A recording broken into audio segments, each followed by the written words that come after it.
Mientras ustedes encuentran Efesios capítulo 5, permítanme por favor leerles Eclesiastés 1, verso 9. Eclesiastés 1, verso 9. Lo voy a leer. Pregunta Salomón, ¿qué es lo que fue? Y responde el mismo, lo mismo que será. ¿Qué es lo que ha sido hecho? Lo mismo que se hará. Y nada hay nuevo bajo el sol. Y aquí algo que se puede decir, y aquí esto es nuevo, ya fue en los siglos que nos han precedido. Es interesante el verso 9 que luego le dice, ¿qué es lo que fue? Lo mismo que será. ¿Qué es lo que ha sido hecho? Lo mismo que se hará. Y nada hay nuevo bajo del sol, debajo del sol. Describir el estatus o el estilo de vida, comportamiento, actitudes de la iglesia o de alrededor de la iglesia en la ciudad de Corinto o en la ciudad de Éfeso, en todo Asia, sería lo mismo que estar describiendo hoy nuestra sociedad. Y como, vuelvo a repetir, la iglesia está caminando en medio de esta bruma terrible de pensamiento hacia el hombre mismo, buscando ponderar y gratificar el pensamiento humano. Hemos leído en el capítulo 4 acerca de la unidad que es del Espíritu. Hemos entendido que no se trata de que nosotros podamos proveer de la unidad, sino es algo que más bien debemos entender y recibir del Espíritu. Y hemos visto cómo describe en la provisión que Dios se ha dado a través de Jesucristo de dones ministeriales, descritos especialmente en el verso 11. Pero la meta en común, aun cuando somos muchos miembros en el cuerpo, dice Pablo en 1 Corintios 12, aunque somos muchos los miembros del cuerpo, todos tenemos una meta en común. ¿Cuál es? Ahí en Efesios capítulo 4, en el verso 15, si lo quieres leer conmigo, Efesios 4, verso 15 es. Efesios 4, verso 15.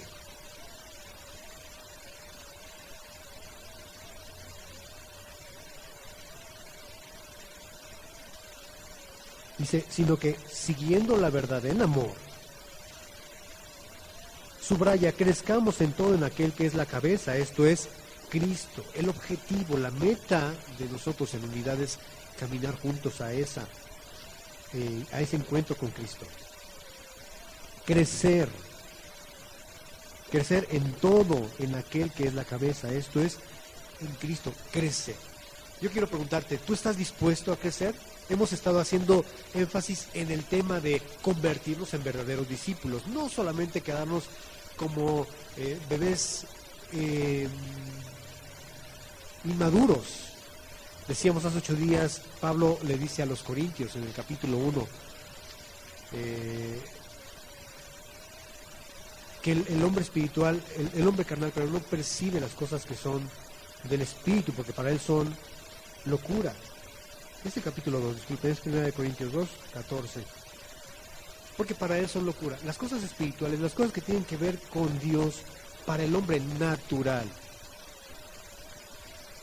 son locura. Porque se han de discernir espiritualmente. Entonces, debemos migrar a quitarnos ese estatus que enseguida le llama Pablo a ese hombre carnal, a ese hombre natural.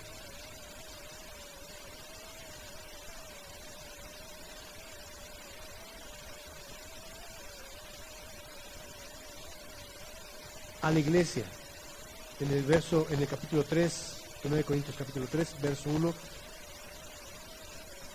Pablo le dice a la iglesia que son no espirituales, sino carnales. No les pudo hablar como espirituales, sino como a carnales, como a niños en Cristo. No podemos quedarnos ahí todo el tiempo. La meta en común, como leíamos ahorita en Efesios 4, es crecer, crecer, crecer y crecer. Ahora, yo te pregunto, ¿en qué estatus estamos nosotros de crecimiento? Tu vida espiritual. ¿Por qué no se trata de años en el Evangelio? No se trata de ver cuántos años tienes asistiendo a un servicio cristiano. Y se trata de saber cuánto es lo que conoces de la Biblia. Más bien, se trata de saber si llevas fruto o no.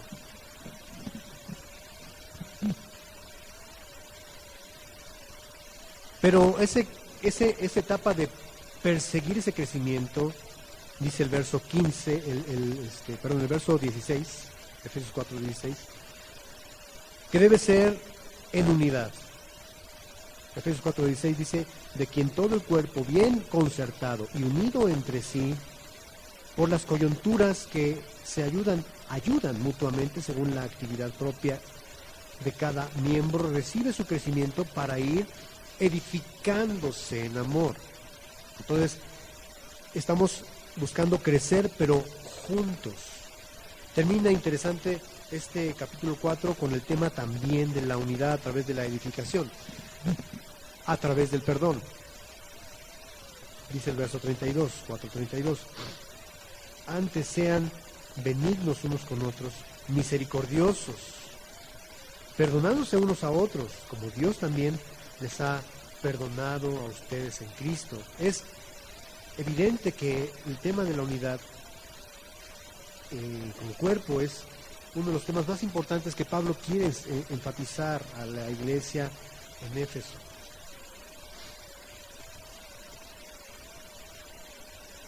Entonces la meta en común es de crecer en Cristo, se determina por lo que dice el capítulo 5, que vamos a comenzar a leer a partir del verso 1 y el verso 2, que dice, sean pues imitadores de Dios como hijos amados, y anden en amor como también Cristo nos amó y se entregó a sí mismo por nosotros, ofrenda y sacrificio a Dios. Nota el verso, en el capítulo 4, verso 17, nota lo que dice el verso, capítulo 4, verso 17.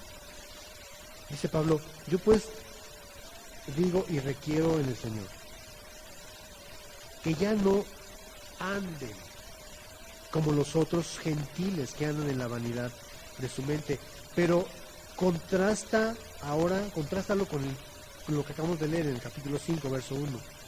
Ya no andemos como los otros gentiles, más bien seamos imitadores de Dios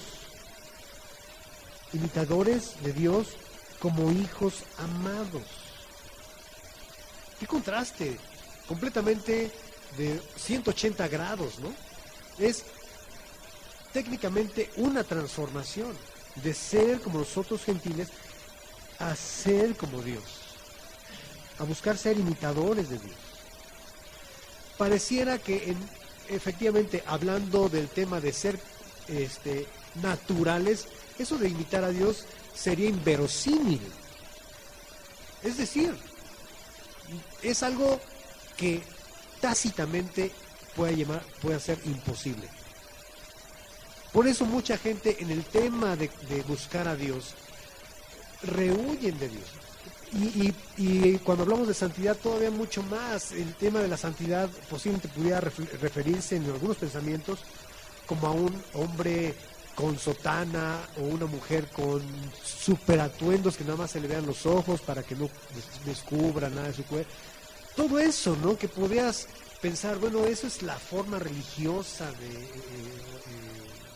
de referirse a la palabra santidad, pero no tiene nada que ver al respecto. Y me encanta, quisiera yo que fuéramos rápidamente a Deuteronomio. Perdón, Éxodo capítulo 19, por favor, primero. Éxodo capítulo 19, por favor. Éxodo 19.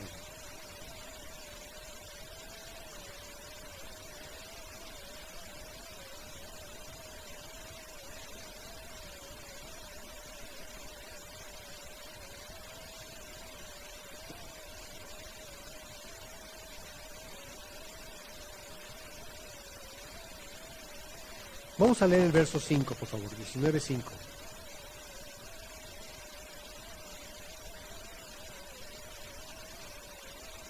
Éxodo 19:5, ¿lo tenemos?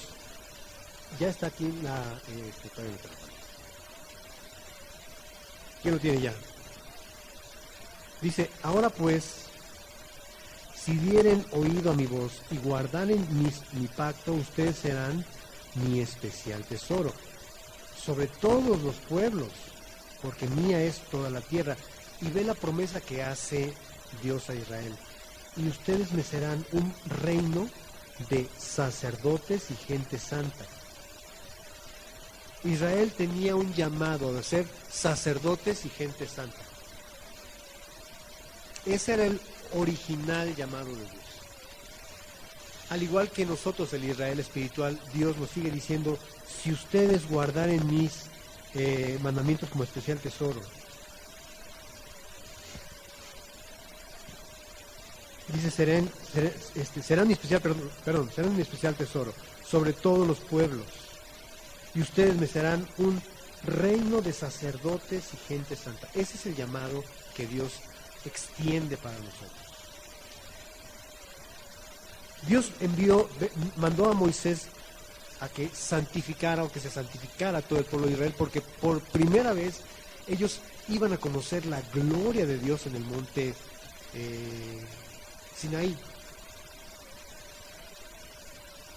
Y después de 3 días de santificación, bien alrededor del monte, Dios les había dado una indicación a través de Moisés que no se acercaran hasta tal lugar o hasta tal margen del monte, porque pues serían, si rebasaban ese linde, ellos pues tendrían que morir. Pero ve lo que sucede en el verso 13, Éxodo 19:13. No lo tocará mano, hablando del monte, porque será apedreado o asaeteado, sea animal o sea hombre, no vivirá. Pero ve lo que sigue diciendo, cuando suene largamente la bocina, subirán al monte. Ahí, cuando suene fuerte la bocina. ¿Ok? Pero resulta, ya en el capítulo 20,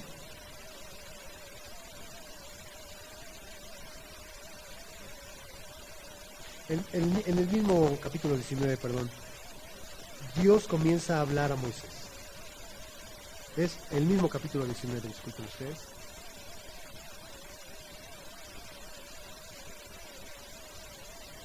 A partir del verso 19. Dice, el sonido de la bocina iba aumentando en extremo. Moisés hablaba y Dios respondía con voz tronante. Y descendió Jehová sobre el monte Sinaí, sobre la cumbre del monte, y llamó Jehová a Moisés a la cumbre del monte, y Moisés subió. Y Jehová dijo a Moisés, desciende, ordena al pueblo que no traspase los límites para ver a Jehová, porque caerá multitud de ellos. Y también que se santifiquen los sacerdotes que se acercan a Jehová, para que Jehová no haga con ellos estrago. Bueno, cuando iba aumentando el sonido de la bocina, según lo que acabamos de leer en el verso 13, es cuando ellos podían acercarse, subirán al monte. Ahora, ve conmigo al capítulo 5, a partir del verso 18. Éxodo 20, a partir del verso 18. Éxodo 20, a partir del verso 18. Dice, todo el pueblo observaba el estruendo y los relámpagos y el sonido de la bocina y el monte que humeaba, y viéndolo el pueblo temblaron y se pusieron de lejos. Y dijeron a Moisés, habla tú con nosotros y nosotros oiremos, pero no hable Dios con nosotros para que no muramos. Y Moisés respondió al pueblo diciendo, no teman, porque para probarles vino Dios, y para que su temor esté delante de ustedes, para que no pequen. Ve cuál es aparentemente la indicación de no acercarse. No obstante, sí hay una parte en la que Dios puede permitir al pueblo acercarse, cuando justamente el sonido de la bocina está fuertísimo, larguísimo, pero ellos exactamente en ese momento es cuando, en vez de acercarse, comienzan a hacerse más lejos. Bueno, en Deuteronomio capítulo 5, ahora vamos a Deuteronomio 5, Deuteronomio capítulo 5, parece que Dios reprocha a través de Moisés esa conducta, esa actitud del pueblo de Israel. Deuteronomio 5:5.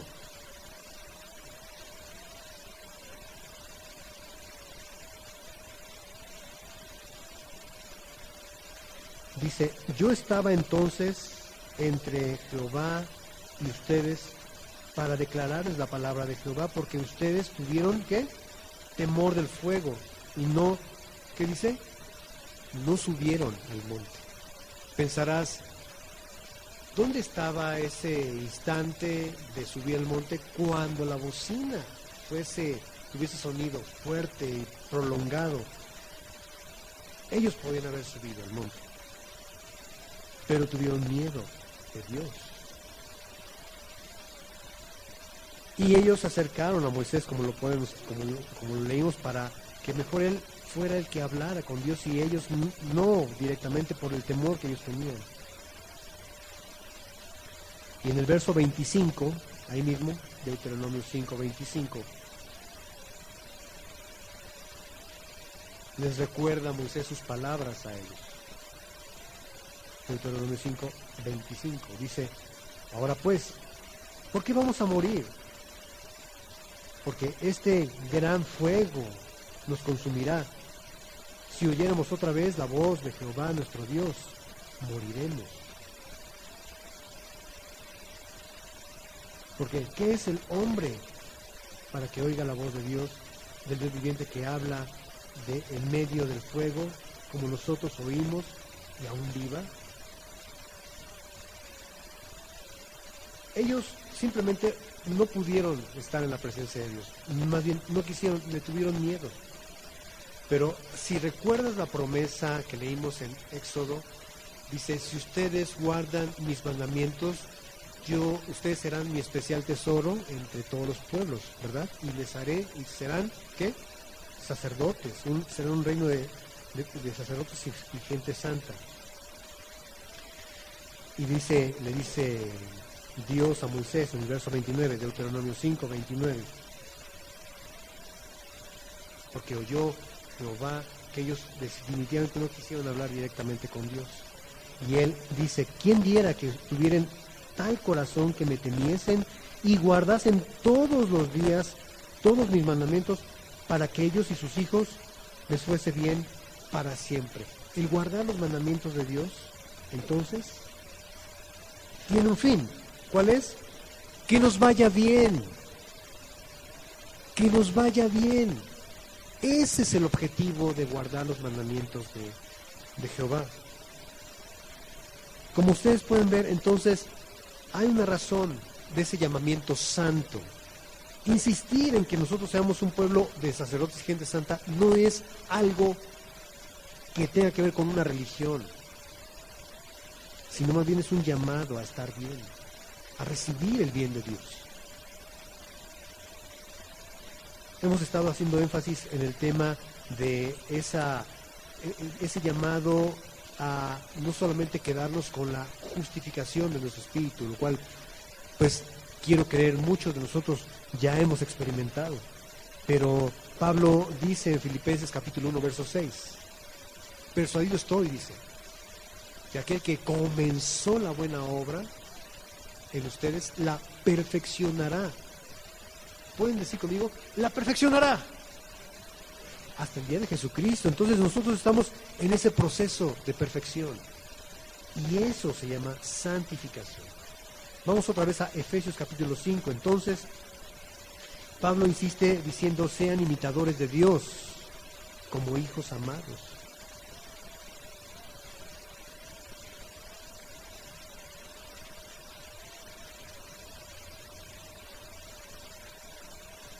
Inicia hablando de la unidad que describe el capítulo 4, cómo es que todos debemos caminar ¿verdad? Unidos hacia el crecimiento, hacia la perfección, juntos. Pero también hay dentro de esa unidad un llamado a la pureza. Acuérdense que Pablo está hablándole no a personas que no han conocido al Señor. Lo que anticipadamente de leer ya verso por verso esta carta de Efesios, nos detuvimos a estudiar el capítulo 18 de Hechos. Quienes estuvieron aquí recordarán que el historiador Lucas describe que muchos de Asia se convirtieron. Todo Asia escuchó el Evangelio, todos. De esos todos, muchos, dice muchos, se convirtieron a Cristo. Y de esos muchos, incluso gente que practicaba la brujería, voluntariamente decidieron quemar los libros de hechicería, ¡pum!, de fuego, como testimonio para todos, y gran temor vino entre el pueblo. Es increíble el avivamiento que hubo en esos 2 años que estuvo Pablo ahí, tal que inclusive hubo una gran oposición. Pero ahorita que vemos este capítulo, vemos que ese caminar posteriormente de la iglesia de Éfeso comenzó a tener sin duda ciertas problemas de ser influidos, ser afectados por el pensamiento alrededor. Un llamado a la pureza. Si pudiéramos tener un tema para el día de hoy, sería así: un llamado a la pureza. Dice, vuelvo a leer en el capítulo 5, verso 1, sean pues imitadores de Dios como hijos amados, anden en amor como también Cristo los amó y se entregó a sí mismo por nosotros, ofrenda y sacrificio a Dios en olor fragante. La cultura helénica era predominante en el pensamiento en aquel entonces. Dentro de esta corriente había 2 sectas llamados los epicúreos y los estoicos, que decíamos hace 8 días, incluso son mencionados en la Biblia, en el capítulo 17 de Hechos, cuyo pensamiento era completamente anticristiano. Esto se conoce como el gnosticismo, muy famoso. Y Pablo sabe que los cristianos de Éfeso están influidos por esta corriente de pensamiento.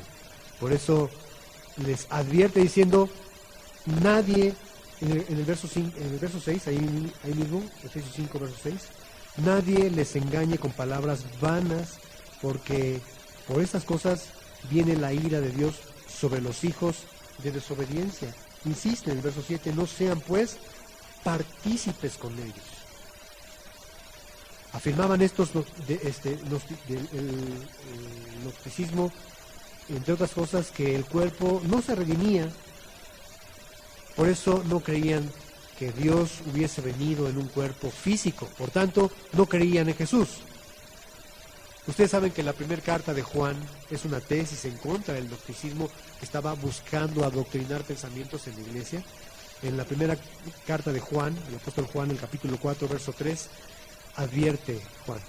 Primera de Juan, capítulo 4, verso 3. Hay veces que si tenemos la posibilidad de poder ir hilando algunos versículos, yo les diría, si ustedes creen posible, prudente, aparte de las notas que llevan algunos en un cuaderno, junto al versículo que estamos coincidiendo, pongan esa referencia, a lo mejor les puede ayudar en un futuro para entender el texto bíblico. Leímos, ahí sigan ustedes buscando Juan, leímos Efesios 5, verso 6, nadie les engañe con palabras vanas, porque por estas cosas viene la ira de Dios sobre los hijos de desobediencia, no sean partícipes con ellos.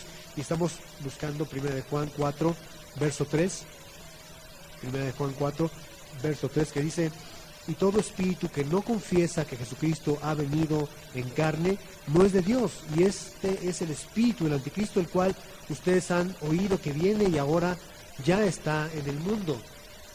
Ellos no creían en Jesús porque no creían que Dios ocupara un cuerpo que no se puede redimir, porque ellos estaban decididos a darle vuelo a la hilacha.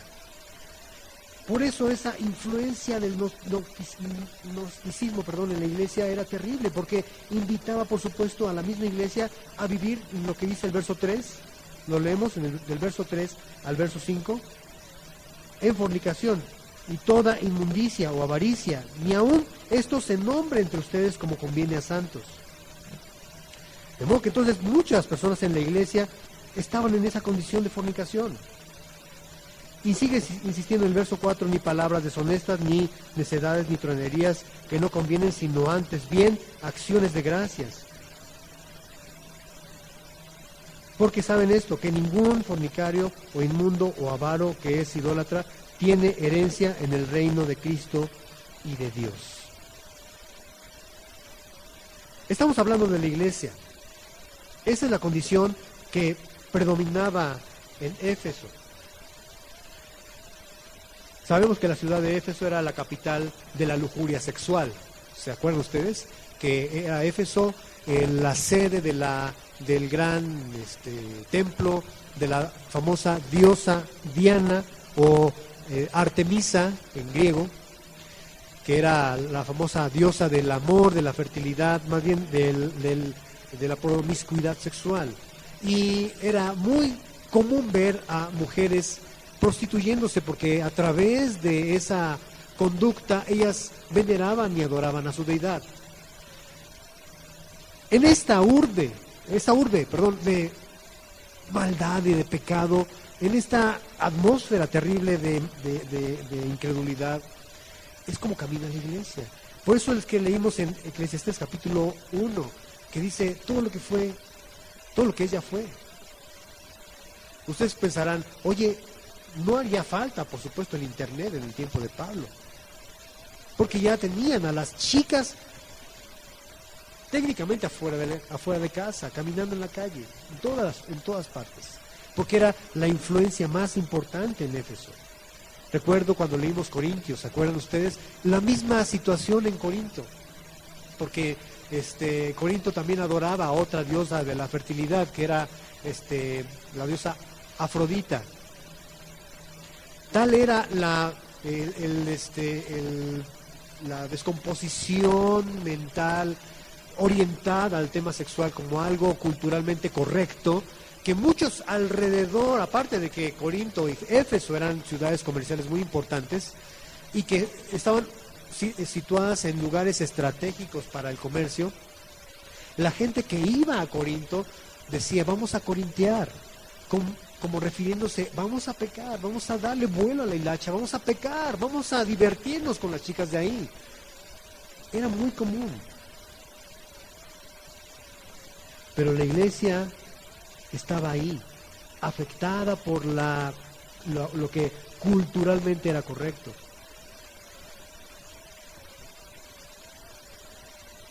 Tanto que incluso ustedes recordarán en el capítulo 18 de Efesios, de Hechos, perdón, un fulano que hacía templecitos de Diana para vivir junto con varios artífices, se declararon en contra del cristianismo a través de Pablo, porque estaban muchos dejando de adorar a esa deidad. Entonces era también un modus vivendi, era parte de la economía, del comercio natural de esa ciudad. ¿Cómo poder huir de eso, hermanos, hoy por hoy? ¿Cómo poder despegarnos en eso? No hay manera sino a través de conocer la palabra. Ya vimos anteriormente lo que Pablo nos advierte, diciendo en el verso 17 del capítulo 4, ya no sean como los otros gentiles. Recuerdo cuando hace algunos años teníamos Carlos, Pía y yo una amiguita que ella era vocal coach de muchos famosos en Televisa y en cantantes, grupos famosos, y ella se congregaba en la congregación donde estábamos nosotros. Cierta ocasión ella recibió fuertemente el llamado a servir a Dios en alabanza, estaba con Carlos y Pía, me acuerdo, pero eso de dejar de funcionar en lo que ella hacía, dos cosas sucedían. La impulsaba a crecer en la palabra fuertemente, con un pastor que les ponía a transcribir la Biblia. Yo soy light, déjenme decirles, yo soy, pues como les diré, yo soy un barco, soy un corazón de pollo, pero el vato les ponía a transcribir romanos, punto y coma, y él revisaba que estuvieran ahí. Yo nunca logré terminar. Pero la otra consecuencia era que ella se estaba quedando sin lana. Pero sí, Dios le había provisto de una casa enorme para vivir sin pagar absolutamente nada de renta. Les había dado estar en su hijo en una de las mejores escuelas sin pagar colegiatura.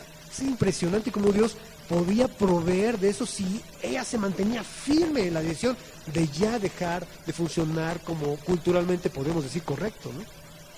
Y un día se queja, estaba yo ahí con el pastor, y le dices que pues mi hijo ya necesita brackets y que necesita tenis, y el pastor, le está diciendo, me están invitando a impulsar o a coachar a una nueva cantante que va a estar de moda, y no canta nada, pero la mercadotecnia va a hacer que ella sea la mejor de todas, ¿no? Y ¿cómo ves? Y todo eso, y le dices, ¿sabes qué? Aléjate de eso. ¿Cómo que voy a dejar esa chamba? Me están pidiendo, ya tengo que ir. Aléjate de eso. Yo te pago los brackets de tu hijo. Yo te pago los tenis de tu hijo, pero por favor, deja esta chamba para otra persona, porque ya sabía él de qué pie cojeaba. Muchas veces eso de quitarte el ojo para entrar tuerto al reino es mejor que entrar al infierno con tus dos ojitos. Eso, por supuesto, insisto, el hombre natural no percibe las cosas que son del Espíritu, porque para él son inverosímiles, son locura, no las puede entender, porque se han de discernir espiritualmente. Déjenme decirles que es impresionante como este pastor era uno de los músicos más prominentes del país y vivía holgadamente de vivir tocando para famosos. Decidió servir a Cristo como pastor y, por supuesto, la economía comenzó a ser cada día más pobre, pero él probó al Señor.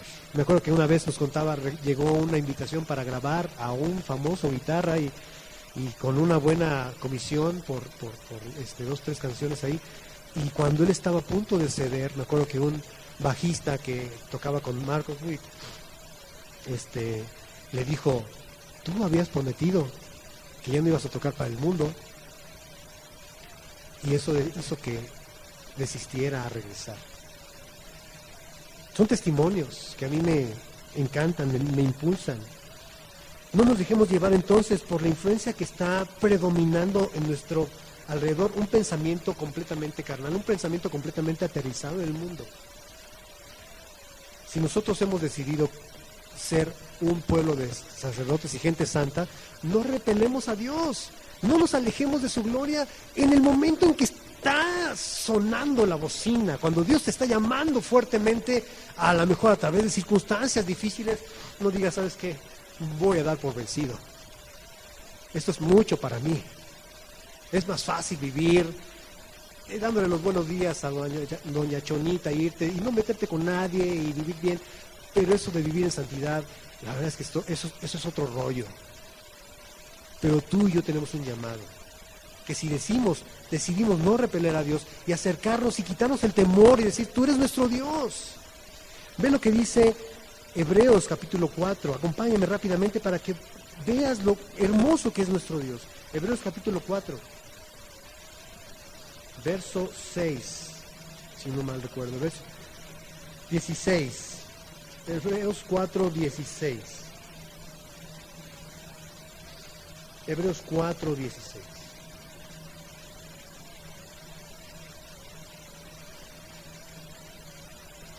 Dice ahí en la pantalla, acerquémonos pues confiadamente al trono de la gracia. ¿Puedes subrayar confiadamente? Acerquémonos confiadamente al trono de la gracia para alcanzar misericordia y hallar gracia para el oportuno socorro. Acerquémonos pues confiadamente.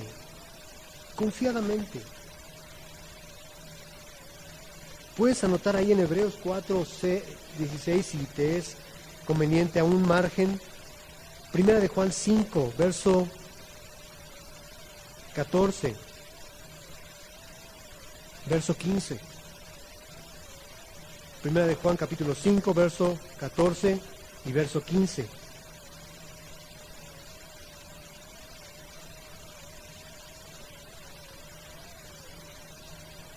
Dice así: y esta es la confianza, otra vez, subráyalo. Y esta es la confianza que tenemos en Él, que si pedimos alguna cosa conforme a su voluntad, Él nos oye. Y si pedimos, y si sabemos que Él nos oye, en cualquier cosa que pidamos, sabemos que tenemos las peticiones que hayamos hecho.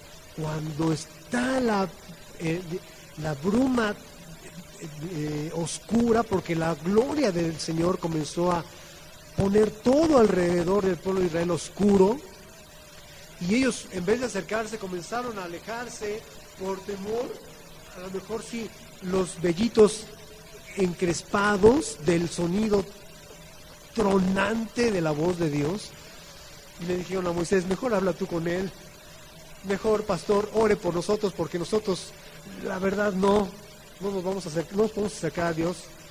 No, el Señor, Moisés les dice: ustedes no teman, Él ha venido para probarles, a ver si ustedes verdaderamente le aman. Entonces, yo veo una condición de la iglesia. No debemos entonces alejarnos, debemos acercarnos. Si se trata de del llamado a esa santidad, acerquémonos a esa santidad para ser un pueblo de sacerdotes y gente santa.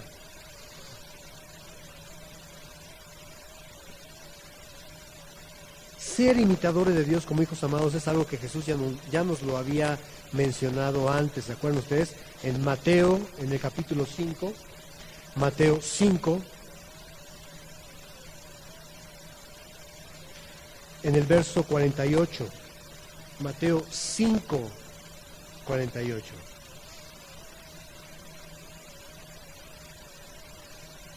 Mateo 5, verso 48. Dice: sean pues ustedes perfectos como su Padre que está en los cielos es perfecto. Es una meta que buscamos en común. Somos diferentes. La unidad no es uniformidad. Cada quien le gusta el jazz, a algunos les gustará el reggaetón, bueno, ni modo. Pero somos la iglesia, ¿ok? Pero algo tenemos en común y buscamos en unidad. ¿Qué es? Ser como Dios. Dice Jesús: sean pues ustedes perfectos como su Padre que está en los cielos es perfecto. La palabra perfecto se traduce como completo. Es la palabra teleios, completo, maduro.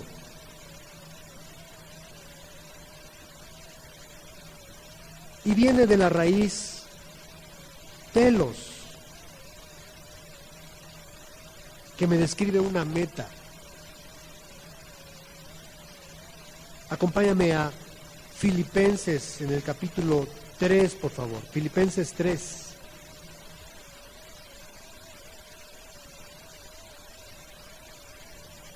Filipenses 3.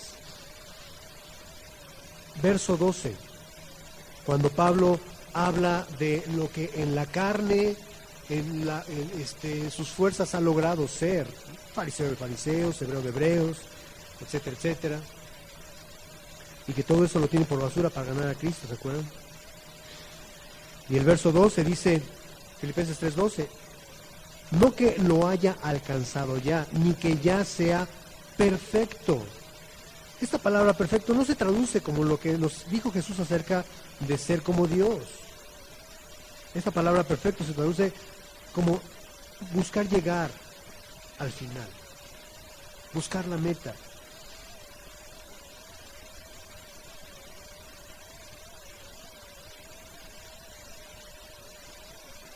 Pero en el verso, ahí mismo en el verso 15,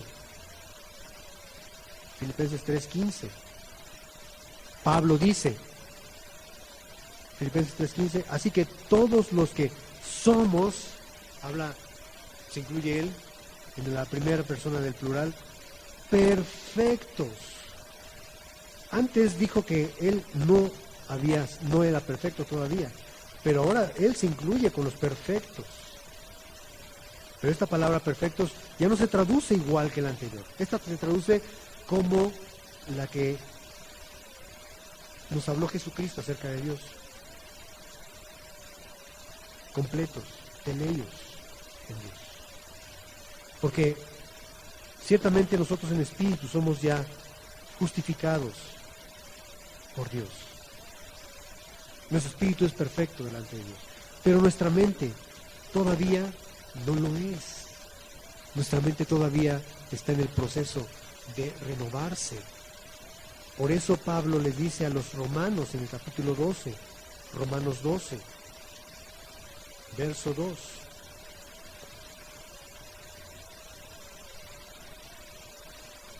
Romanos 12, verso 2.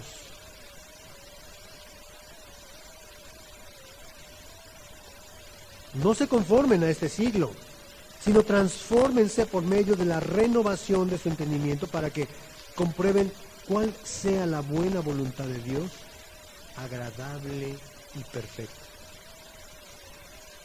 Hay que renovar nuestro pensamiento.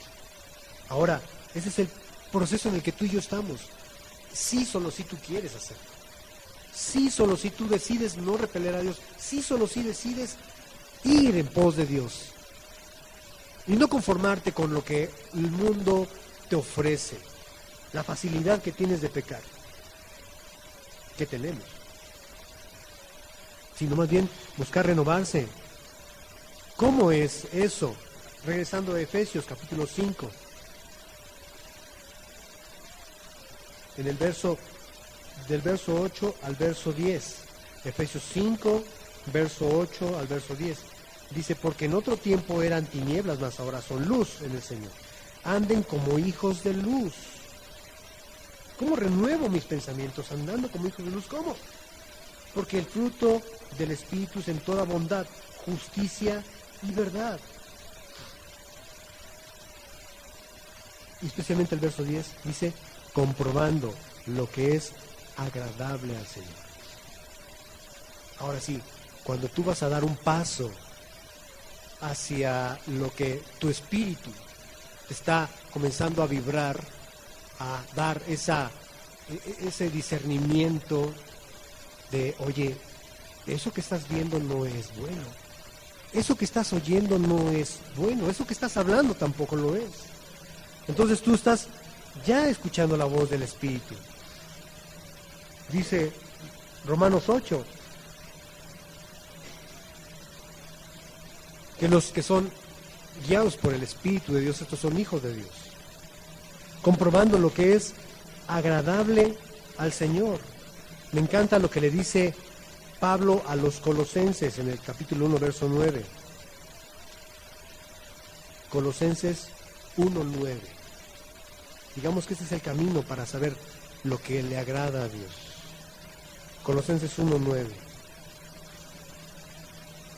Quien lo guste leer conmigo está en la pantalla. Dice, por lo cual también nosotros desde el día que lo oímos no cesamos de orar por ustedes y de pedir que sean llenos del conocimiento de su voluntad en toda sabiduría e inteligencia espiritual, para que anden como es digno del Señor, agradándole en todo, llevando fruto en toda buena obra y creciendo en el conocimiento de Dios. Creciendo en el conocimiento de Dios. ¿Cómo logro entonces evadir la tentación y el pensamiento humano de que eso es correcto o no incorrecto? A través de conocer la voluntad del Señor. Alguna vez alguien me preguntaba, ¿cómo conozco la voluntad del Señor? Y yo le decía, lee la Biblia. Porque aquí está el manual de fe y conducta de todos nosotros. La Biblia es la máxima autoridad de nosotros, no mi pensamiento, no lo que yo opino, no mis valores, no mis sentimientos y emociones. Es lo que la Biblia me dice que es el pensamiento de Dios. Regresando a Efesios entonces, dice Pablo, comprobando lo que es agradable delante de Dios. ¿Ok?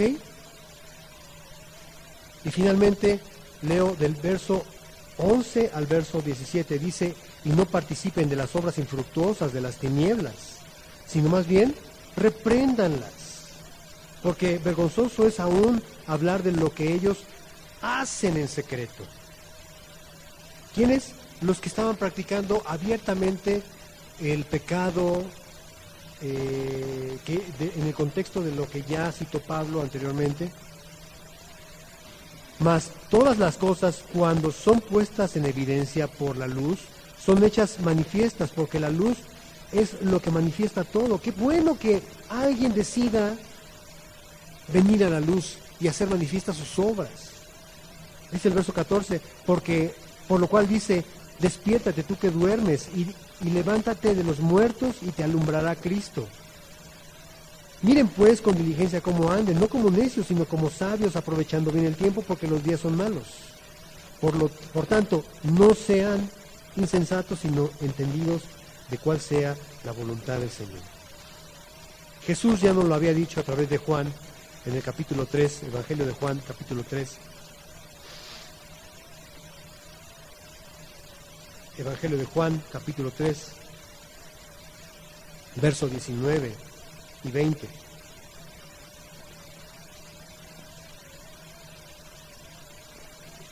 Evangelio de Juan 3, 19 y 20. Dice, y esta es la condenación, que la luz vino al mundo. ¿Quién es la luz que vino al mundo? Jesucristo. Mas los hombres amaron más las tinieblas que la luz. Los hombres amaron más estar en tinieblas que la luz, porque sus obras eran malas. Porque todo aquel que hace lo malo aborrece la luz y no viene a la luz para que sus obras sean reprendidas. Para que sus obras no sean reprendidas, gracias. Pero el que practica la verdad, dice el verso 21, viene a la luz para que sea manifiesto que sus obras son hechas en Dios.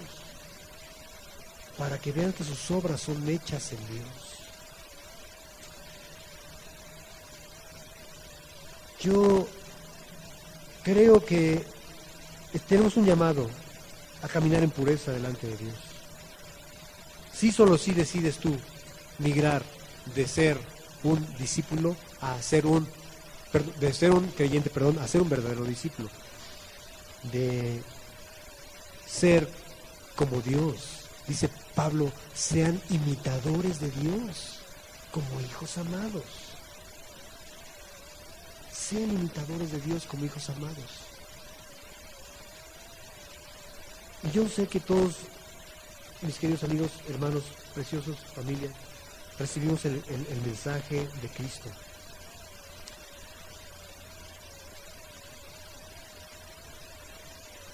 Pero la pregunta es, ¿tú quieres venir?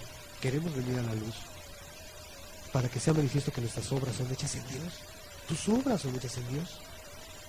Yo te pregunto, hablando del verso 10, ¿tú has comprobado lo que es agradable a Dios? ¿Tú ya has comprobado lo que a Dios le agrada? Ahora, si ya lo has comprobado, ¿qué esperas para tomar el primer vuelo lejos, a otro continente de donde estás ahora? Lejos completamente, espiritualmente hablando.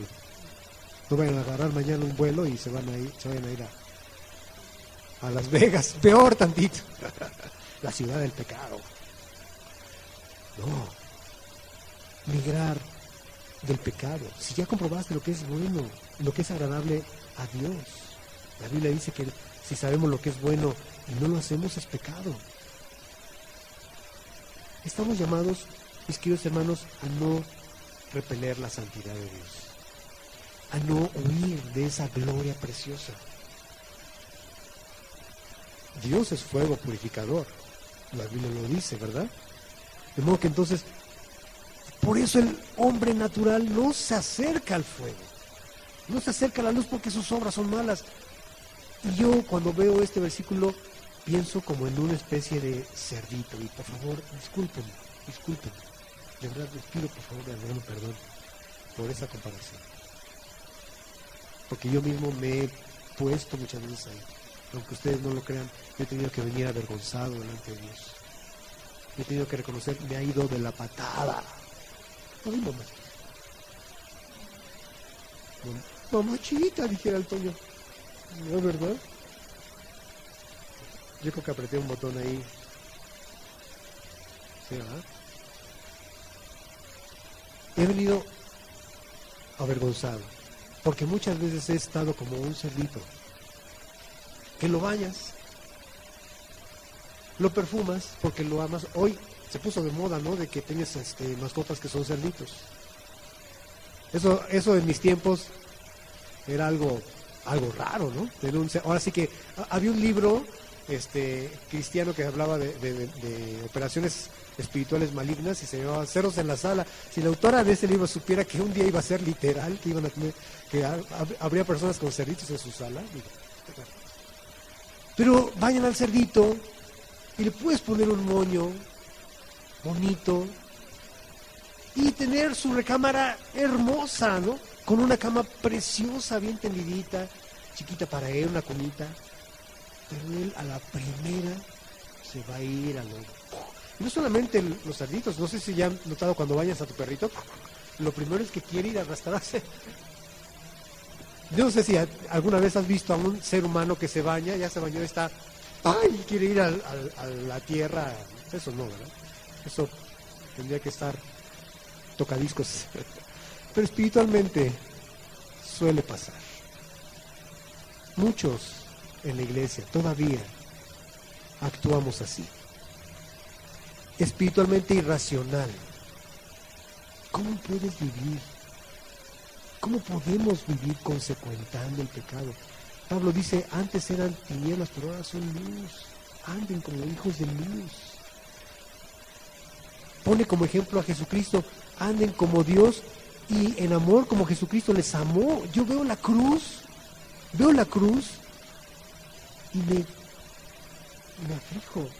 Mi rostro no puede dejar de doblarse. Veo la cruz y digo, ¿por qué lo hiciste? Pero lo hizo para que hoy tú y yo fuésemos libres del pecado. Libres del pecado. Lo que a ti te ha atormentado, lo que te ha hecho esclavo y lo que ha arruinado tu vida es el pecado. El pecado. ¿Cómo puedes tú tener todavía el pecado en la mano?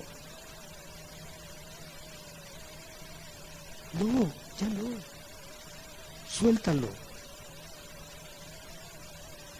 Termino con esta ilustración. Ustedes saben, algunos sabrán cómo atrapan a los changuitos en Brasil. Se dice que a los changuitos les ponen una trampa en una caja con un pequeño orificio donde cabe su manita delgadita, con nueces o algo, un objeto para morder adentro, y el monito lo agarra, y el puñito de su mano hace nudo y ya no cabe su mano en el hoyito. Él podría ser libre si solamente soltase lo que tiene ahí dentro, pero no lo suelta. Y así es como los atrapan. Yo te diría, soltémoslo. Ya no seamos más presa del pecado. Ya no lo seamos. Seamos libres, porque Cristo ya nos hizo libres. Amén. Padre Celestial, nos estamos encaminando hacia tu monte santo. Queremos verdaderamente ser una nación de sacerdotes y gente santa.